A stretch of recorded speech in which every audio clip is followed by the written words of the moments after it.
ബഹുമാന്യരെ, നല്ല വചനം പേജിലൂടെ നമ്മൾ പഠിച്ചുകൊണ്ടിരിക്കുന്ന രക്ഷാ നഷ്ട സാധ്യത വാക്യങ്ങളുടെ പരിശോധനയാണ് ഇന്നത്തെ മറ്റൊരു വീഡിയോയിൽ ഞാൻ ഇവിടെ ഓർപ്പിക്കുവാൻ ആഗ്രഹിക്കുന്നത്. ഇതുവരെ നമ്മൾ ഗലാത്യ ലേഖനത്തിൽ നിന്ന് പല നിലയിലുള്ള രക്ഷാ നഷ്ട സാധ്യതാ പ്രമേയങ്ങളെ വിശകലനം ചെയ്തുകൊണ്ട് ഇരിക്കുകയായിരുന്നു.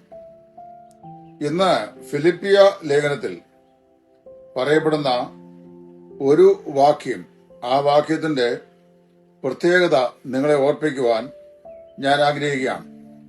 ഫിലിപ്പിയ ലേഖനം അതിന്റെ 1-ാം അധ്യായത്തിന്റെ 19-ാം വാക്യം.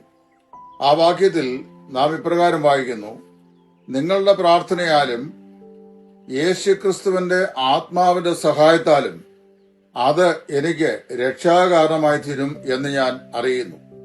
ആ വാക്യം ഞാൻ ഒന്നുകൂടെ വായിക്കാം.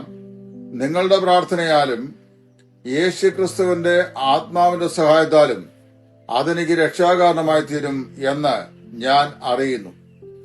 റോമൻ കാരാഗൃഹത്തിൽ കിടന്നുകൊണ്ട് ഫിലിപ്പിയിലെ സഭയിലെ വിശ്വാസികളുടെ പ്രാർത്ഥനയെ യാചിക്കുന്ന മനോഹരമായ ഒരു രംഗമാണ് ഈ വേദാംശത്തിൽ നമുക്ക് കാണുവാൻ സാധിക്കുന്നത്. ഈ ഭാഗം എടുത്തിട്ട് അപ്പോസ്തലനും രക്ഷിക്കപ്പെട്ടില്ല എന്ന് സ്ഥാപിക്കാൻ ചില ആളുകൾ ശ്രമിക്കുന്നതാണ് ഈ വാക്യാംശത്തെ തെറ്റായ നിലയിൽ വ്യാഖ്യാനിക്കുവാൻ കാരണമായി തീരുന്നത്.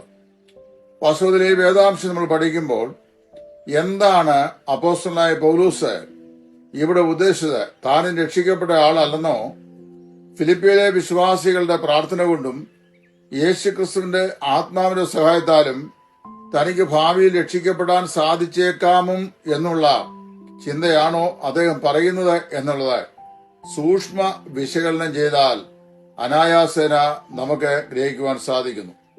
അതിൽ ഇവിടെ ഞാൻ ഓർപ്പിക്കാൻ ആഗ്രഹിക്കുന്ന വിഷയം ശ്രദ്ധിക്കുക. നമ്മുടെ ആത്മരക്ഷ മറ്റുള്ളവരുടെ സുവിശേഷ യജ്ഞത്താലും പ്രാർത്ഥനയാലും മാത്രം കിട്ടുന്നതല്ല.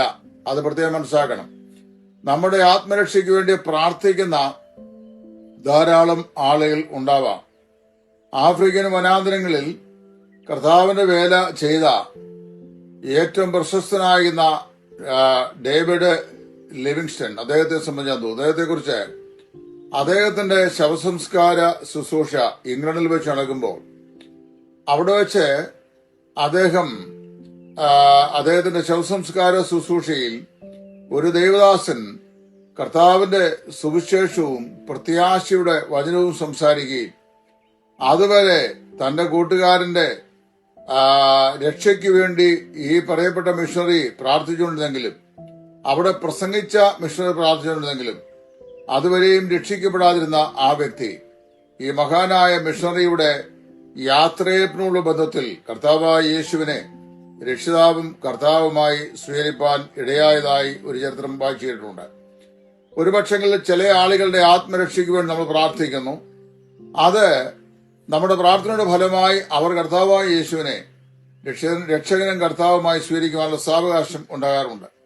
എന്നാൽ മറ്റുള്ളവരുടെ സുവിശേഷ യജ്ഞത്താലും പ്രാർത്ഥനയാലും മാത്രം കേന്ദ്രീകൃതമായ ഒന്നല്ല നമ്മുടെ ആത്മരക്ഷ എന്നുള്ളത് നമ്മൾ മനസ്സിലാക്കേണ്ടതായിരിക്കുന്നു. അതുകൊണ്ട് ഇവിടെ പറയപ്പെടുന്നത് പൗലോസിന്റെ ആത്മരക്ഷയെക്കുറിച്ച് അല്ല. കാരണം പൗലോസ് നിങ്ങളുടെ പ്രാർത്ഥനയാലും യേശു ക്രിസ്തുവിന്റെ ആത്മാവിന്റെ സഹായത്താലും അതെനിക്ക് രക്ഷാകാരണമായി തീരുമെന്ന് പറയുമ്പോൾ പൗലോസിന്റെ ആത്മരക്ഷയെക്കുറിച്ച് അല്ല ഈ പ്രമേയത്തിൽ ഇവിടെ അവതരിപ്പിക്കുന്നത്. 2 വിധത്തിലുള്ള വ്യാഖ്യാനങ്ങൾ ഈ വേദാംശത്തിനുണ്ട്. അതിലൊന്ന്, അപ്പോസ്തലൻ ഇപ്പോൾ തടവിലായിരിക്കുകയാണ്, റോമൻ കാരാഗൃഹത്തിലായിരിക്കുകയാണ്.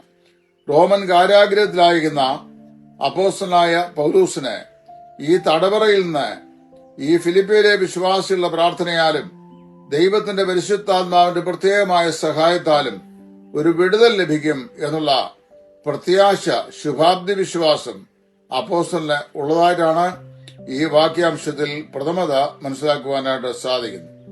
അല്പം കൂടി വ്യക്തമായി പറഞ്ഞു കഴിഞ്ഞാൽ, തടവിൽ കിടന്ന് താൻ മരിച്ചു പോകാതെ മരണത്തിൽ നിന്നുള്ള ഒരു വിടുതൽ തനിക്ക് ലഭിക്കും എന്നുള്ള പ്രത്യാശ അദ്ദേഹം രേഖപ്പെടുത്തുകയാണ്. അതാണ് ഒരു വ്യാഖ്യാനം. രണ്ടാമത്തെ വ്യാഖ്യാനം എന്ന് പറയുന്നത് സുവിശേഷ പ്രചരണത്തിൽ മറ്റുള്ളവർ ചെയ്യുന്ന കാര്യനിമിത്തം സന്തോഷം, രക്ഷയുടെ സന്തോഷം എന്നിവ തനിക്ക് നൽകുന്നു. അതുവരെ സുവിശേഷം പ്രസംഗിക്കാതിരുന്ന പല ആളുകളും പൗലോസ് തടവിലായി എന്നറിഞ്ഞു കഴിഞ്ഞപ്പോൾ വളരെ പെട്ടെന്ന് തന്നെ സുവിശേഷ പ്രസംഗത്തിന് വേണ്ടി ഇറങ്ങി പുറപ്പെട്ടു. അങ്ങനെ ഇറങ്ങി പുറപ്പെട്ട ആളുകൾ അവർ ചെയ്യുന്ന സുവിശേഷ പ്രവർത്തനങ്ങൾ മുഖാന്തരമായി ആത്മീക സന്തോഷവും രക്ഷയുടെ സന്തോഷവും തനിക്കുണ്ടാകുവാൻ കാരണമായി തീർന്നു. അങ്ങനെ രണ്ട് നിലയിലുള്ള വ്യാഖ്യാനമാണ് ഈ വചനഭാഗത്തിന് വേദ വിദ്യാർത്ഥികൾ നൽകുന്നത്. അല്ലാതെ പൗലോസിന്റെ ആത്മരക്ഷയ്ക്ക് ഇവരുടെ പ്രാർത്ഥന കൊണ്ട് സാധിക്കുന്നു എന്നുള്ള നിലയിലല്ല. ജീവിതത്തിലെ രക്ഷയാകുന്ന സംതൃപ്തി തനിക്ക് ലഭിക്കുന്നു. നമ്മൾ രക്ഷിക്കപ്പെട്ടവരാണെങ്കിലും നമ്മുടെ ദൈനംദിന ജീവിതത്തിൽ രക്ഷയുടെ സന്തോഷം നമ്മൾ അനുഭവിക്കണം. ഫിലിപ്പിയ ലേഖനം 2:14 മുതലുള്ള വാക്യങ്ങൾ ഇതോടുള്ള ബന്ധത്തിൽ വായിച്ചു നോക്കിയാൽ കുറെ കൂടെ നമുക്ക് മനസ്സിലാക്കാൻ സാധിക്കും. അപ്പൊ വാസ്തവത്തിൽ ഇവിടെ പറയപ്പെടുന്നത് പൗലോസിന്റെ ആത്മരക്ഷയല്ല, മറിച്ച് തന്റെ ആത്മസംതൃപ്തി അല്ലെങ്കിൽ സന്തോഷമാണ് പ്രധാനപ്പെട്ട പ്രതിപാദനം എന്ന് നമുക്ക് മനസ്സിലാക്കുവാൻ സാധിക്കുന്നുണ്ട്. ഏത് നിലയിലായാലും വചനഭാഗത്തെ അതിന്റെ കോണ്ടെക്സ്റ്റ് വ്യക്തമായി മനസ്സിലാക്കാതെ പഠിക്കാൻ ശ്രമിക്കുമ്പോൾ പല നിലയിലുള്ള തെറ്റിദ്ധാരണകളും നമ്മുടെ ജീവിതത്തിൽ ഉണ്ടാകുന്നതാണ്. അത് വരാതിരിപ്പാൻ സ്വർഗത്തിലെ ദൈവം നമ്മെ ഏവരെയും സഹായിക്കട്ടെ.